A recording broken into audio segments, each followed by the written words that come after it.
पुराने वक्तों की बात है कि एक वसी सल्तनत के बादशाह की 3 बेटियां थीं। तीनों बेटियां चांद के जैसे चमकते चेहरों वाली, कलियों की मानंद नाजुक और दिल की अथाह गहराइयों से बाप से मोहब्बत करने वाली थीं। एक दिन बादशाह ने सोचा कि वो अपनी तीनों बेटियों को आजमाएगा ताकि मालूम कर सके कि तीनों में से कौन उससे सबसे ज्यादा मोहब्बत करती है।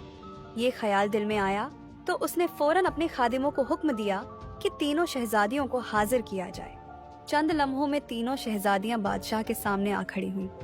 उनके चेहरों पर एहतराम था और आंखों में मोहब्बत।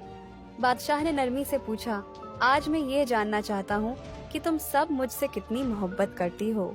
सबसे बड़ी शहजादी ने एक लम्हे को आंखें बंद की, मुस्कुराई और नाज से बोली, अब्बा हुजूर, मैं आपसे वैसा ही प्यार करती हूँ जैसे मैं खालिस सोने से करती हूँ। ये सुनकर बादशाह के चेहरे पर खुशी की लहर दौड़ गई। उसने फख्र से बेटी को देखा और सर हिलाया। फिर दरमियान की बेटी ने अपना आंचल समेटा, नजरें नीची की और धीमे लहजे में कहा, मैं आपसे वैसा प्यार करती हूँ जैसे मैं कीमती हीरों से करती हूँ। इस बार तो बादशाह पहले से भी ज्यादा खुश हुआ।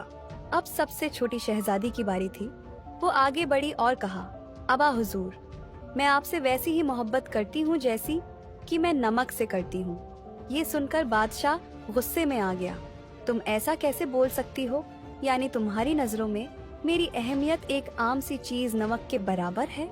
बादशाह इतने गुस्से में था और शर्मिंदा भी था कि उसने अपनी बेटी को महल से निकालकर सिपाहियों के हाथ घने जंगल में भिजवा दिया। उदास और ठुकराई हुई शहजादी जंगल में तन्हा चलने लगी। हर तरफ ऊंचे दरख्त, झाड़ियां और अनजान साए थे। उसके दिल में डर और कदम लर्जे हुए थे। जंगल की खामोशी में कभी पत्तों की सिरसराहट थी तो कभी दूर कहीं किसी जानवर की धाड़ सुनाई देती थी। खौफ ने उसे घेर लिया था। वो एक पुराने दरख्त के पास पहुंची जिसके तने में एक गहरा खला था। वो उसी खला में छुप कर बैठ गई। ठंडी मिट्टी, नम पत्तों की खुशबू और दरख्त की ओट में उसने पनाह ली। अचानक दरख्त के करीब एक घोड़ा आकर रुका। घोड़े पर से एक खूबरू नौजवान मर्द नीचे उतरा। उसकी आंखों में हैरत और चेहरे पर नरमी का अक्स था। उसने शहजादी को दरख्त के तने में छुपे हुए देख लिया था। वो शहजादी के करीब गया और बोला, मैं एक दौलतमंद ताजिर हूँ और पड़ोस की सल्तनत में रहता हूँ। तुम इस घने जंगल में आखिर अकेली क्या कर रही हो? शहजादी ने लरजती आवाज में अपना हाल सुनाया। सारा दुख, सारी तन्हाई और वो प्यार जो उसके दिल में था मगर जिसे उसका बाप समझ न सका।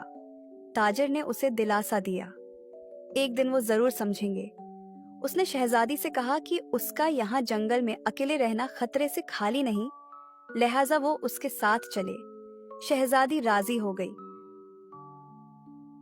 दौलतमंद ताजिर उसको अपने साथ बिठाकर अपनी आलीशान हवेली ले गया, जहां उन दोनों की धूमधाम से शादी हुई और वो हंसी खुशी रहने लगे। वक्त यूं ही खामोशी से गुजरता रहा। दिन महीनों में बदले और महीने सालों में।